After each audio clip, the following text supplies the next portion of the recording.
most spectacular remains of the ancient world. It was a land ruled by elite leaders, pharaohs. They built immense tombs, many of which still stand today. Their mummified bodies and ornate death masks serve as a reminder of their riches. This is the familiar story of ancient Egypt. But the rich and powerful were a tiny percentage of the population.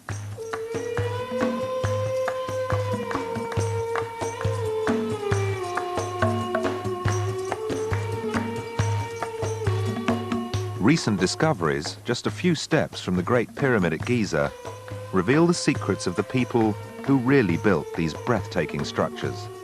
This is the first time that we know something about the common people, the ordinary Egyptians who built the pyramid.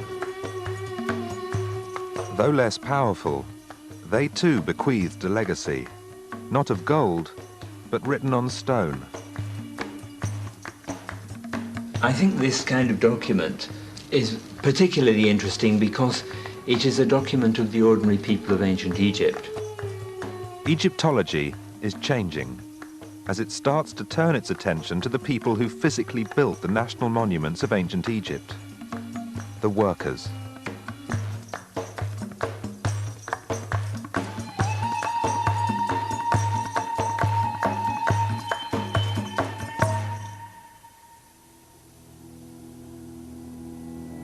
The River Nile. At 4,132 miles, the Nile is the longest river in the world. It holds the key to the success of this ancient civilization. It flows northward through Africa, through Egypt, and finally into the Mediterranean Sea. In a dry climate, ancient Egypt could have remained as barren as the deserts that surround it. Instead, from the 4th millennium BC, Egypt flourished, and the water of the Nile was its lifeblood. If there were no Nile, Egypt wouldn't exist because it's in a completely arid region. So the only source of prosperity in Egypt is the Nile. Without the Nile, there would have been no Egypt, no division between rich and poor, and no pyramids. Before Egyptian civilization developed, there was no social hierarchy. The population was made up of farmers who lived off what they could grow on the fertile land around the river. The Nile would have shaped the worldview of the Egyptians in a manner that's almost incomprehensible to us. When the geography of southern Egypt is almost universally composed of a Nile, the cultivated strips on either side, and the desert rising on either side of that, it would have shaped your whole existence. The river is fed from 1,400 miles south. Lake Tana in the highlands of Ethiopia is one of the sources of the River Nile. Every year, the rainy season comes between June and September. The continuous rainfall completely transforms the Nile as the rushing water scrapes away the surface of the land. The muddy current flowed downstream, north through Ethiopia and the Sudan, until it reached Egypt, about 1 month after the rains. As a result, each July, the level of the Nile rose in ancient Egypt, and there was an annual inundation of water for 4 months of the year. The inundation of the Nile is what determines the success of agriculture. The floodplain of the Nile is a shape that we don't necessarily think of, in which the river is at a slightly higher level than the ground around it. So when the river is very full, the water floods onto the surrounding land. The river then retreats and leaves the land wet and usable for crops. In the 4th millennium BC, just before the Egyptian civilization developed, the population of Egypt was entirely self-sufficient and based on farming. During the 4 months of the flood, the farmers who made up Egypt's population were unable to work. They could only wait for the floods to subside. It was only once the water subsided that the land was fertile. Then, early Egyptian farmers were able to produce a rich harvest. But some farmers were more successful than others. This led to a new phenomenon. For the first time, there were rich and there were poor. Surplus food was the trigger that led to the development of civilization. The creation of inequality is the essential change that brings civilization. It's a very uncomfortable fact, but it seems to be a fact. And this must relate to the harnessing of large forces of people, perhaps initially through warfare, but ultimately it leads to the appropriation of surpluses by people to the center, to the king and to the elite, and away from the people as a whole. With the evolution of a social hierarchy, the ruling classes were able to stop producing food for themselves and concentrate on other aspects of life. People who are subordinate are then expected to produce their dues to the state. To the state means to an individual, to the king, and to the elite. And the king and elite must offer something back for this. They offer the driving ideas of the civilization, and maybe they offer things like security. By offering protection to the people, the rich justified their elevated position in society. The priesthood's knowledge of the solar calendar meant they could predict the timing of the floods. This helped ancient Egypt's elite, and in particular the pharaoh, to be considered divine. It made the idea of building pyramids seem fitting. The largest of them all, the Great Pyramid on the outskirts of Cairo, is a gigantic structure made up of nearly 3 million stone blocks, each weighing at least 2.5 tons. It is the height of a 40-story building, and in ancient times, with its point covered in highly polished smooth limestone, would have been seen for miles around. But the Great Pyramid is not just a stone mountain. Inside is a complex of corridors and chambers.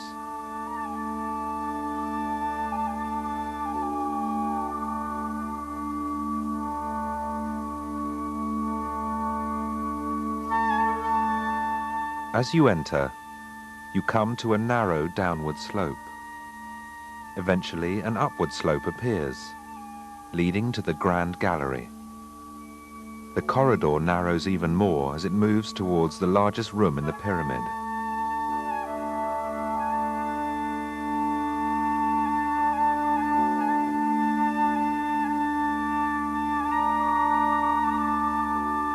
This is the king's chamber.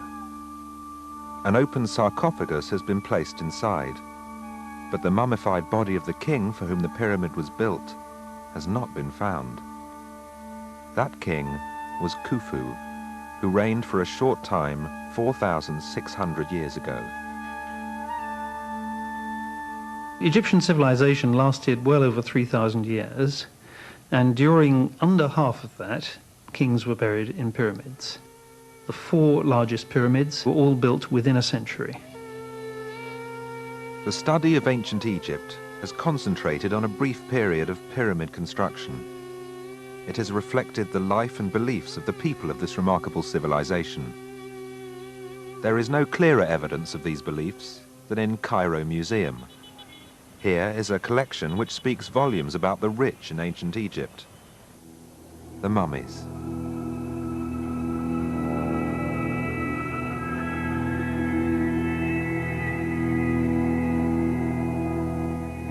The aim of mummification was eternal life. The Egyptians believed that in death, the spirit departed the body. While the spirit was in the next world, the body was not required. But they also believed in resurrection. The mummified body was preserved, ready to receive the resurrected spirit when it returned to the world. This belief in rebirth was connected to the annual flooding of the Nile. As the flood replenished the dry land, so the Egyptians believed that their human spirit could be restored after death. And they imagined that each year the resurrection would take place at the time of the flood. The gift of eternal life only applied to the elite, like Tutankhamun. And it was not just adults who were mummified. Even the unborn babies of the rich were preserved for immortality. These tiny coffins contain the mummified bodies of 2 baby girls, their umbilical cords still attached. If, as archaeologists believe, these are the children of Tutankhamun, it would explain why they were treated to such a grand burial. These incredible artifacts have told the well-known stories of life and death for the rich in ancient Egypt. But the lives of the majority of ancient Egyptians are yet to be uncovered.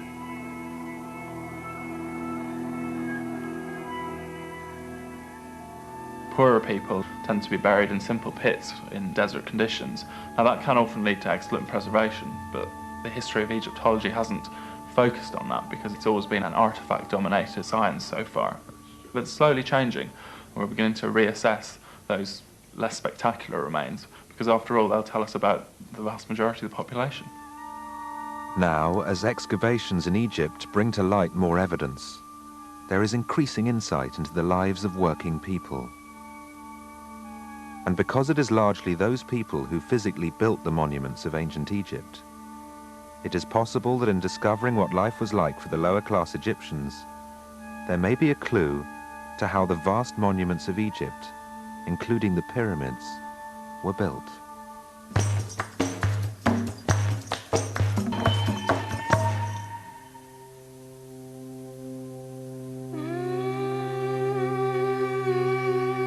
The civilization of ancient Egypt grew up around the River Nile, and many of its best-known monuments stand as a reminder of its leaders.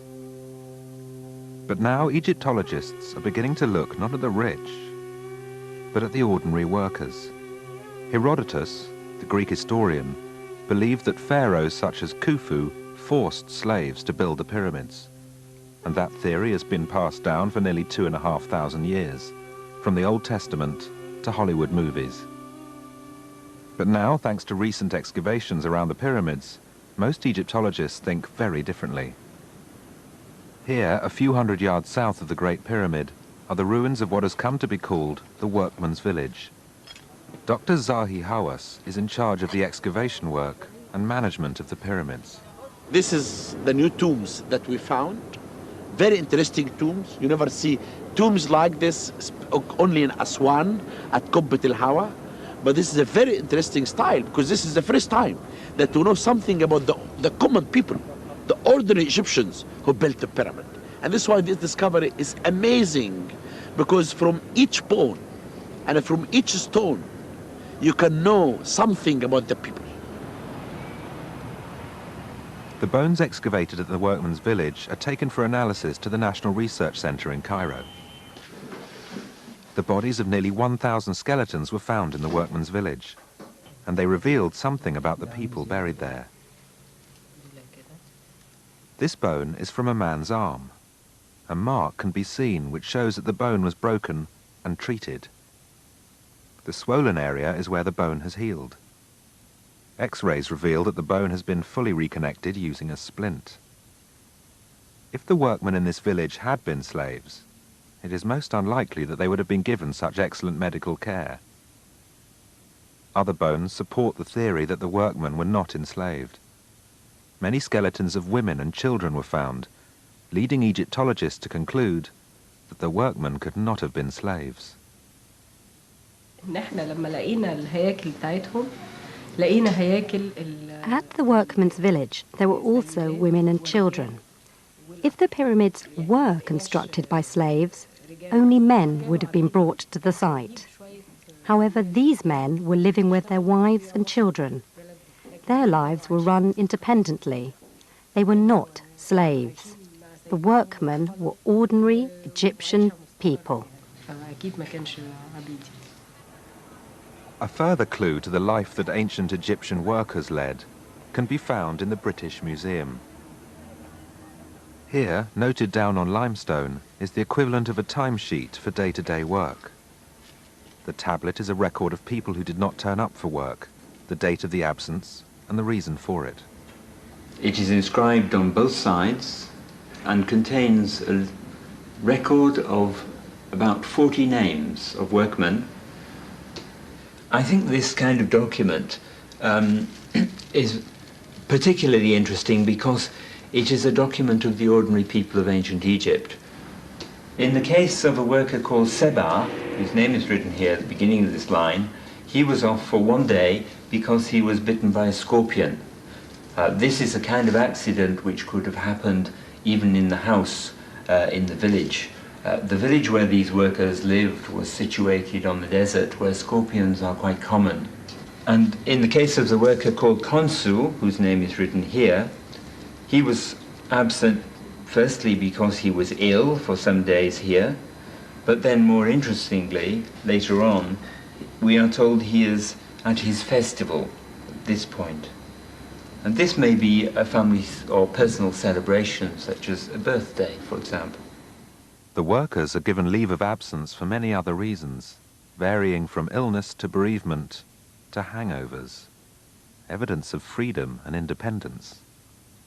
It was a hierarchical society. There's no escape from the fact that there were people at various levels of society. But having said that, it was a much freer and equal society than certain others. As free men, it seems likely that the workers who built the pyramids were paid. And there is evidence to support this in another new find, the tomb of a priest who lived and died in the reign of Khufu, the pharaoh who commissioned the Great Pyramid. This is our most recent discovery, tomb that was found. This is the tomb of Kai, who was a priest, and this tomb dated to Dynasty 4, about 4,600 years ago. At the entrance to the tomb is an inscription which seems to describe a contract between the pharaoh and the workers. And he's telling us here that he paid them beer and bread. And he made them to make an oath and say that they are very happy. This contract required the pharaoh to take full responsibility for providing clothing, food and shelter, while the workers contributed to the building of the pyramid. In ancient Egypt, during the floods, the construction of the pyramids was able to progress with speed. As the flooded Nile came close to the pyramids, even huge stones could be transported close to the construction site by boat. And as the farmers were unable to cultivate the land until the waters had subsided, there was a ready-made task force to assist the skilled artisans in the construction of the pyramids. There were organised workers who were conscripted on what we call a corvée basis, which is they were required to work for the state for a certain number of time, and the workers would rotate throughout the year. And we know from text and graffiti on the pyramids that the different gangs had different names and so on. Now, obviously, in a situation where the Nile and its adjacent agricultural land is being flooded for several months of the year, that does free up a lot of the population, the working population, skilled labour, to work on state projects. Though the building of national monuments was a year-round process, requiring highly skilled artisans, architects and engineers, for a few months each year, the labour force was boosted by the impossibility of farming. And for that period at least, the area surrounding the pyramids was almost a city in its own right. People underestimate the type of organisation that would need to build such monuments. Not only do you need the labourers to cut the stone, transport the stone up the Nile and put the stone in place, so a lot of that's heavy labour. You also need skilled labour of the type used in, say, the chambers within the pyramids, or to finish off the casing blocks on the outer faces of the pyramids. But you also need this whole support staff. You need administration, security, you need bakers, brewers, people supplying food, people bringing water to the work site, equipment. You'd possibly have physicians there working on people's injuries. There's this whole mini community would have built up around the pyramid. Slowly, a picture is emerging of the range of people who lived in ancient Egypt. But what is unknown, and a source of much debate, is why the pyramids were built and what they signified for the people who built them. What the pyramids meant to ordinary people in antiquity is largely unknown, because we don't know how much the ideology of the elite in Egypt spread in the society as a whole. It's possible that everyone understood them in the same way, but we can't tell. But we can say that the pyramids appear to be a solar symbol, and to have something to do with the integration of the deceased king into the cosmic cycle, particularly of the night sky. Then all of them, they unite. all of them, king, nobleman, official, workman, farmers, all of them together work to help the king to be a god. If the pyramid builders were not slaves, why would such a huge number of people from all over the country and from all classes unite to build these huge structures? Perhaps it was because it was a well-paid seasonal job. But it was probably also because it was believed to be vital for the well-being of the people and the fertility of Egypt itself that the king became immortal. And in a way, he did. 5,000 years later, we're still drawn to his extraordinary tomb. I think it's two things that bring every generation that comes into the world becomes fascinated with ancient Egypt. On one hand, you have the sheer incomprehensibility of the whole thing. The fact that they're building these pyramids and these massive monuments of stone that would be logistical nightmares to build now. Why are they building these? People want to know. Why are they cutting these tombs into the rocks and filling them with these wonderful gold objects? So that's one side of it. The other side that comes through when people learn a bit more about Egypt is simply how human the society is and how close to ours in a way, how little has changed sometimes.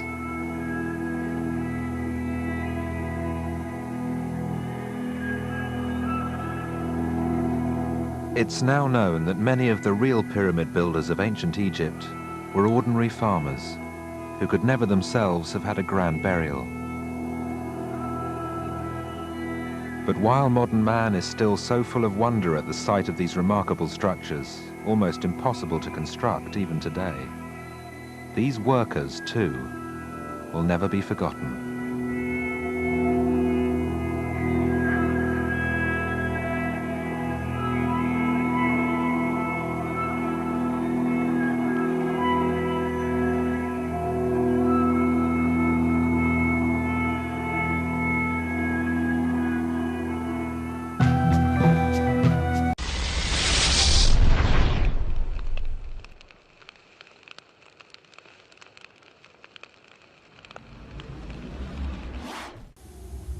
Rising from the parched sands of the desert, in the land of the pharaohs, are the earliest stone monuments ever constructed in ancient Egypt. Though shrouded in antiquity, they bear an eerie resemblance to another famous landmark built 2,000 years later. If an advertiser wants to sell his goods and give them a high-class feeling and make them seem classic, or if a bank wants to seem reliable, or if a university wants to seem respectable, the ideal thing to show is a fluted column, preferably in rows. And the idea of the fluted column is really seen as at the basis of European civilization. And when we think of the basis of European civilization, we think of Greece, we think of Athens, and we think of the Parthenon with its rows of exquisite columns. Now, the Parthenon was built about 2,500 years ago, and these columns, which we're walking through now, were in fact built about 2,500 years earlier still. So they're twice as old as the Parthenon. For one maverick historian, the resemblance is no coincidence. He thinks the ancient Greeks owe a debt to Africa for their cultural heritage. If he is right, the history of Western civilization will need to be rewritten. But is he?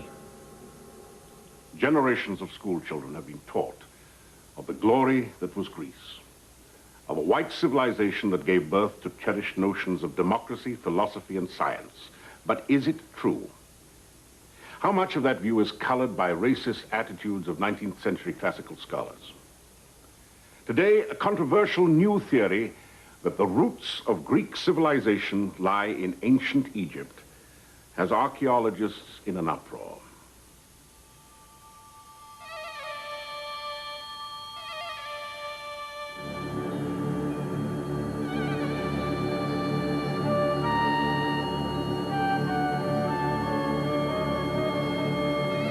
What forces converged in prehistory to inspire the genius of the ancient Greeks?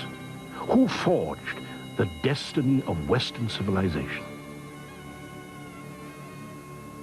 In his book, Black Athena, Martin Bernal of Cornell University contends that the seeds were sown in Africa and the Near East long before the arrival of the Greeks.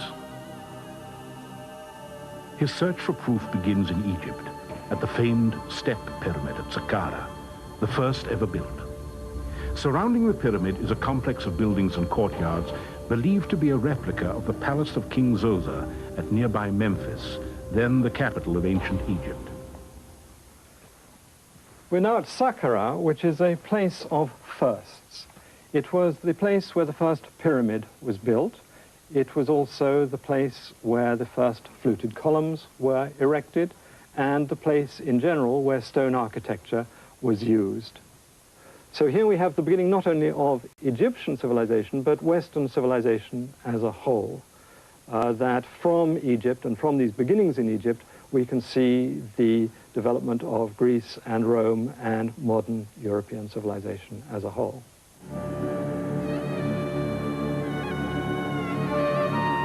17 centuries before the birth of Christ, Egypt ruled an empire that stretched from the Nile to the Euphrates. Beyond, in the Aegean, was the island of Crete. Here, the empire of the legendary King Minos was reaching its zenith, while at Mycenae, the earliest roots of Greek civilization were taking hold. Connected by a vast network of trade routes, ships plied the seas laden with the treasures of the ancient world.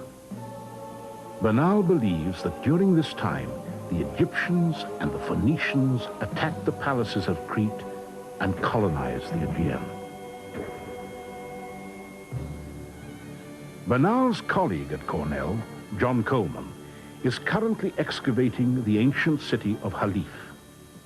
An expert on the prehistory of Greece, he has found little to support the theory of an Egyptian invasion. Personally, I don't believe that Greece ever was invaded by Egypt. There are very few documented instances of invasions of Greece, and we have no real evidence that in the form of, say, Egyptian language or Egyptian script, hieroglyphic, for instance, to suggest that, in fact, the Egyptians ever did come to Greece in any numbers. Despite his critics, Bernal is intrigued by evidence that the Egyptians did control the Aegean.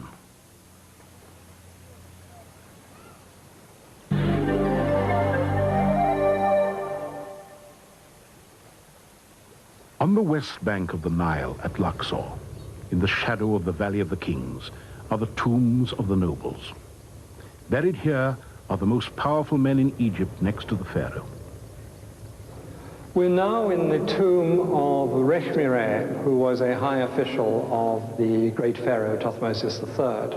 And this tomb has the usual accompaniment of the affairs of everyday life, but it also has a great deal about Reshmireh's duties as this high official, collecting taxes, administering within Egypt, but also supervising the foreign tribute that was given to the pharaoh. And you have a number of ranks. You have the Africans and you have the Syrians all giving their precious objects, and there you have the Minoans or Cretans dressed in their kilts and bringing objects that we know archaeologically were of Cretan manufacture. So there's no doubt about who these people were.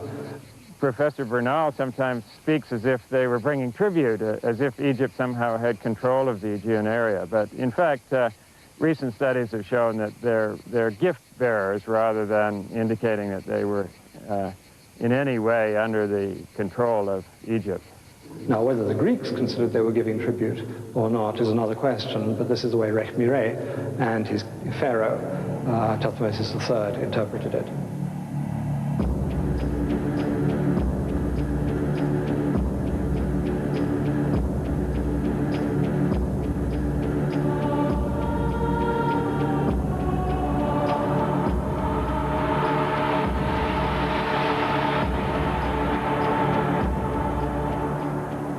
While Bernal clings to the notion of invasion and domination, he insists it is not critical to his theory.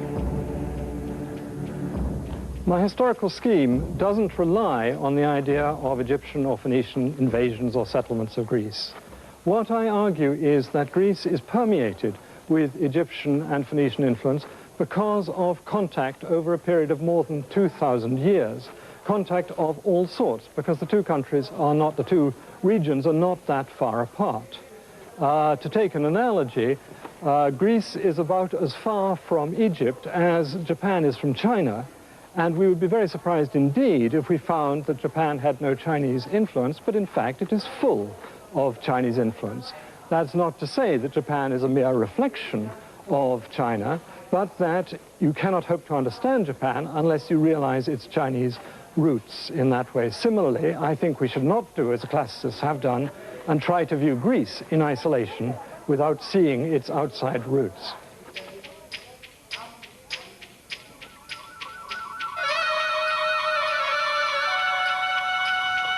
The Greeks were undoubtedly influenced by the Egyptians in the case of architecture and also in sculpture. One obvious example is the large Ionic-style buildings that are found in eastern Greece and the eastern Aegean, such as the Temple of Artemis at Ephesus, with its forest of columns, which resembles the Hippo-style halls of Egypt. But as for all other things, the Greeks tended to transform the ideas that they gained. The question of influence of Egypt on Greece in the ancient world is one that really can't be denied. There were certain aspects of the Egyptian cultural record which served as catalysts that enabled the Greeks to borrow, transform, and move on. So I would not, no one is really denying that the two nations were in contact, that the two cultures did talk to one another. But there are major, major differences in the way the Greeks adapted the Egyptian legacy. So to think, as some people have said, that Greece is really an offshoot or the child of Egypt is absolutely missing the point. The Greeks borrowed from Egypt, as they did from other civilizations, not only Egypt, turned it into something completely their own and went off in a direction. So, for example, if you look Robert Bianchi, an Egyptologist with the Metropolitan Museum of New York, has joined a growing list of scholars who disagree with Bernal. He sees striking differences between the two cultures. Something that the Egyptians never dreamed of doing, never wanted to do. So, yeah, we have columns and architraves in both cultures, but the Greeks one have optical refinements that conform to their world outlook, and these do not appear in the Egyptian record.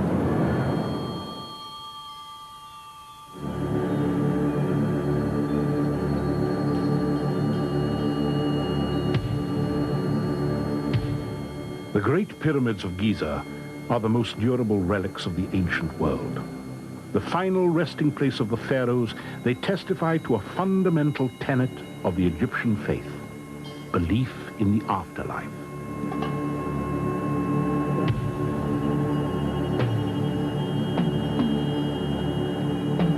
To ensure the survival of the Ka, or spirit, the body first had to be preserved or mummified. Then, provisioned with food and surrounded by cherished possessions, the soul could depart for eternity. The Greek mythology of life after death was remarkably similar to that of Egypt. The key shift is crossing a river by a ferry, which is a very Egyptian image for the way in which the dead travel. There was also the field of reeds, where the upper-class Egyptians lived in blissful happiness after their death, and this is very similar to Elysian, or the Champs-Élysées you have in France, these happy fields where you live. Then you have the word for the occupants of this territory, which is the same in Egyptian and Greek, Makarios in Greek, Macharu in Egyptian. So you have a number of striking similarities.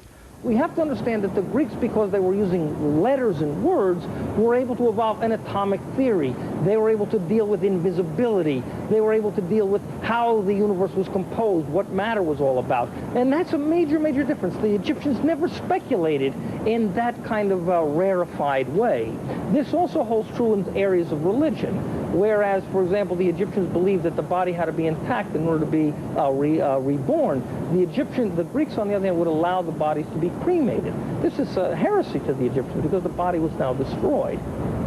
But it's interesting to note this may not reflect deep cultural differences, because in the United States today, people use mummification, whereas in Western Europe, they use cremation. You have this, this total difference in approach to the dead, which may reflect something about American society's materialism as opposed to Europe, but there's not much in it, and yet you have this fundamental difference in disposal of the dead.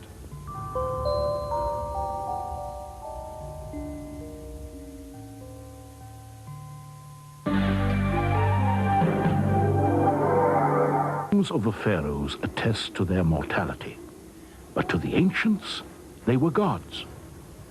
Absolute monarchs, they controlled the affairs of everyday life as well as the destiny of Egypt. In the conduct of politics, there was no room for the common man. But imagine trying to maintain control in a land like Greece that's so broken up by mountains and sea. It's just simply not possible, and as a consequence, Greek civilization developed in a very different way, with local places gaining power on their own, and they never got together to create a federal state such as you find in Egypt, nor a great monarchy such as is found in Egypt or Persia or elsewhere in the ancient world. And as a result, there was more individual freedom, more individual expression. The individual, as we know it today, as a concept, really is born in Greece, not in Egypt. Someone, myself included, I guess, would be really out of place in Egypt in a nonconformist kind of way with the way one dresses or has clothes or a hairstyle. But this is something that would be perfectly adequate in Greece, where they stress the individual above a tyrant or a ruler in that sense.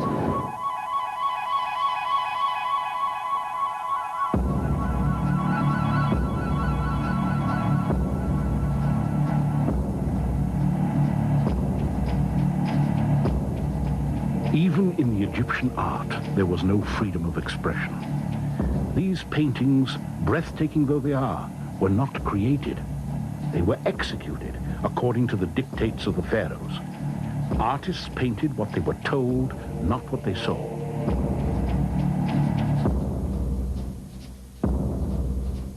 Highly stylized Egyptian figures appeared lifeless and two-dimensional, while the Greeks were beginning to explore the beauty of the human form.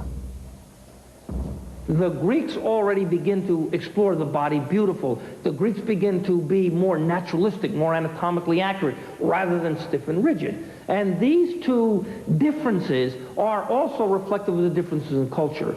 Egypt was always a totalitarian regime ruled by a pharaoh. Greece was a democracy in which human beings and human thought counted. And when you look at an Egyptian statue and a Greek statue, you see that the rigidity of the Egyptian statue is the rigidity of a totalitarian regime. The naturalism of a Greek statue is a manifestation of the democratic principles that we know the Greeks formulated.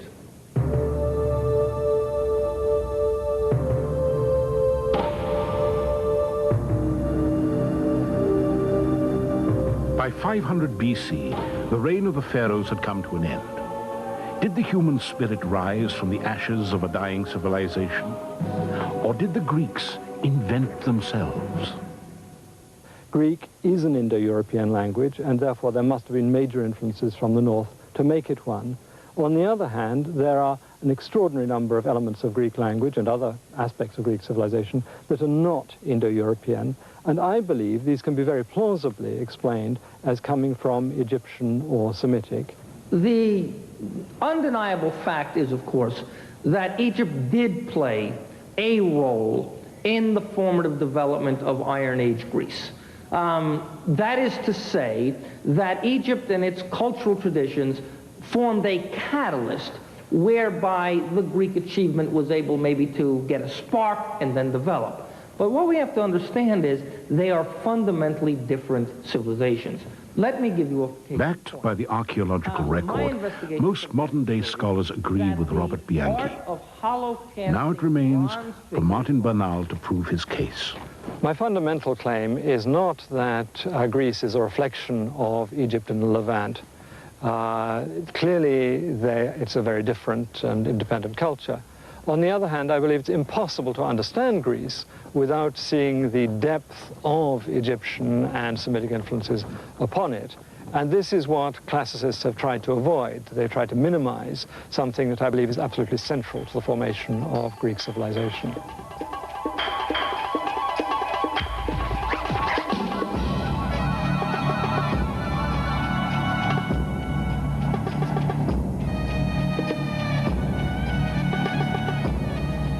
Unfortunately, underlying the debate is the highly charged issue of race. Were the Egyptians black, as Bernal implies in Black Athena? Was Cleopatra black? Was Cleopatra black? No, she was olive-skinned. She was a Greek. She was the Queen of Egypt, and her family had ruled Egypt for 300 years. But we know she was a Greek because the family was incestuous for 300 years. And so we're pretty sure about her bloodlines. Interestingly, the Romans tried to make her appear to be an Egyptian, but there's no question that she was in fact a Greek, and therefore the idea of her being black is not on. The Egyptians regularly depict themselves in fairly light skin tones, and though it was surely a mixed population as generally recognized, I doubt that the term black is appropriate. The word black is now used in a very wide sense to cover a whole lot of people who are only of mixed African descent. And certainly the Egyptians, if they were to go to Mississippi or had been to Mississippi in the 1950s, if they had wanted a cup of coffee, they would certainly have been refused.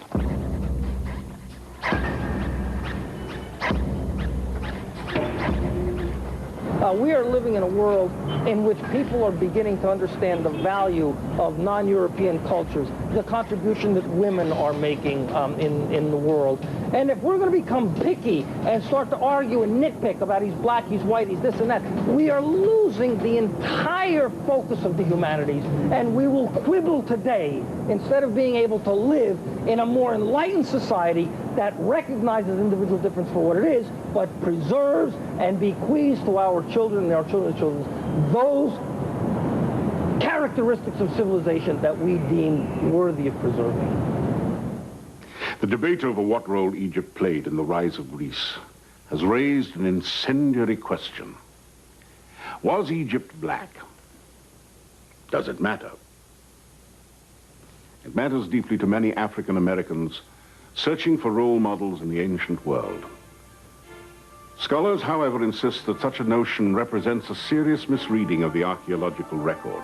The evidence tells us that the Egyptians were a multicultural people. Indeed, it may have been the varied tapestry of their society that allowed them to achieve so much.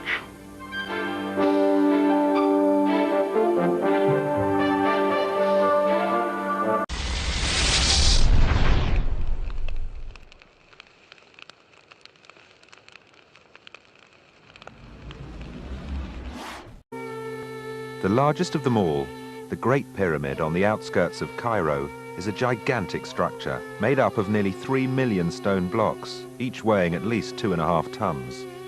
It is the height of a 40-story building, and in ancient times, with its point covered in highly polished smooth limestone, would have been seen for miles around. But the Great Pyramid is not just a stone mountain. Inside is a complex of corridors and chambers.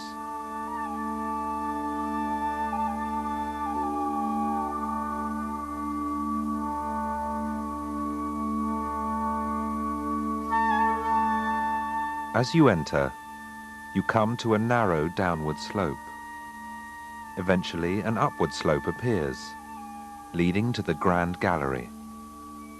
The corridor narrows even more as it moves towards the largest room in the pyramid.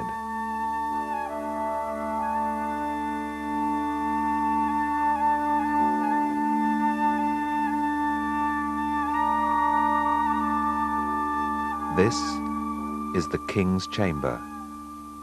An open sarcophagus has been placed inside, but the mummified body of the king for whom the pyramid was built has not been found. That king was Khufu, who reigned for a short time 4,600 years ago. Egyptian civilization lasted well over 3,000 years, and during Tana in the highlands of Ethiopia is one of the sources of the River Nile. Every year, the rainy season comes between June and September. The continuous rainfall completely transforms the Nile as the rushing water scrapes away the surface of the land. The muddy current flowed downstream, north through Ethiopia and the Sudan, until it reached Egypt, about 1 month after the rains. As a result, each July, the level of the Nile rose in ancient Egypt, and there was an annual inundation of water for 4 months of the year. The inundation of the Nile is what determines the success of agriculture. The floodplain of the Nile is a shape that we don't necessarily think of, in which the river is at a slightly higher level than the ground around it.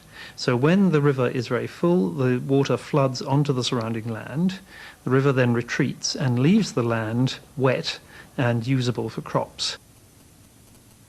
In the 4th millennium BC, just before the Egyptian civilization developed, the population of Egypt was entirely self-sufficient and based on farming. During the 4 months of the flood, the farmers who made up Egypt's population were unable to work. They could only wait for the floods to subside. It was only once the water subsided that the land was fertile. Then early Egyptian farmers were able to produce a rich harvest, but some farmers were more successful than others. This led to a new phenomenon. For the first time, there were rich and there were poor. Surplus food was the trigger that led to the development of civilization. The creation of inequality is the essential change that brings civilization. It's a very uncomfortable fact, but it seems to be a fact. And this must relate to the harnessing of large forces of people, perhaps initially through warfare. But ultimately it leads to the appropriation of surpluses by people to the center, to the king and the elite, and away from the people as a whole. With the evolution of a social hierarchy, the ruling classes were able to stop producing food for themselves and concentrate on other aspects of life. People who are subordinate are then expected to produce their dues to the state. To the state means to an individual, to the king, and to the elite. And the king and elite must offer something back for this. They offer the driving ideas of the civilization, and maybe they offer things like security. By offering protection to the people, the rich justified their elevated position in society. The priesthood's knowledge of the solar calendar meant they could predict the timing of the floods. This helped ancient Egypt's elite, and in particular the pharaoh, to be considered divine. It made the idea of building pyramids seem fitting.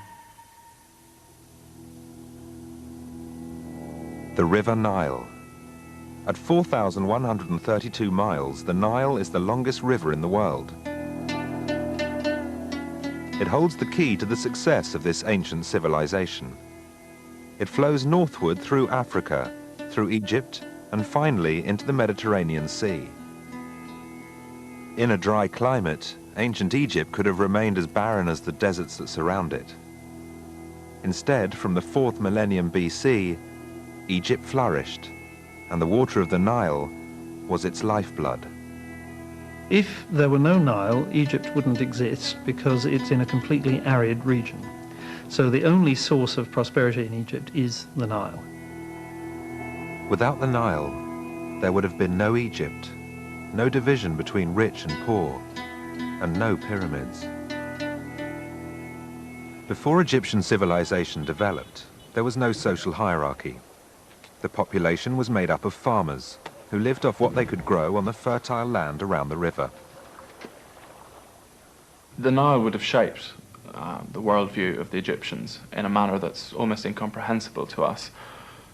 When the geography of southern Egypt is almost universally composed of a Nile, the cultivated strips on either side, and the desert rising on either side of that, it would have shaped your whole existence. The river is fed from 1,400 miles south, Lake's most spectacular remains of the ancient world. It was a land ruled by elite leaders, pharaohs. They built immense tombs, many of which still stand today.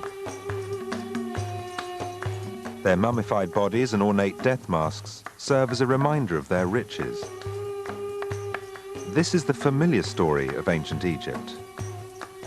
But the rich and powerful were a tiny percentage of the population.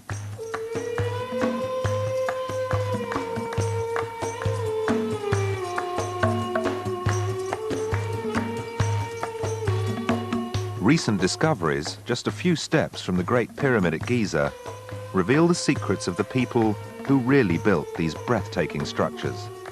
This is the first time that we know something about the common people, the ordinary Egyptians who built the pyramid. Though less powerful, they too bequeathed a legacy, not of gold, but written on stone. I think this kind of document is particularly interesting because it is a document of the ordinary people of ancient Egypt. Egyptology is changing as it starts to turn its attention to the people who physically built the national monuments of ancient Egypt, the workers.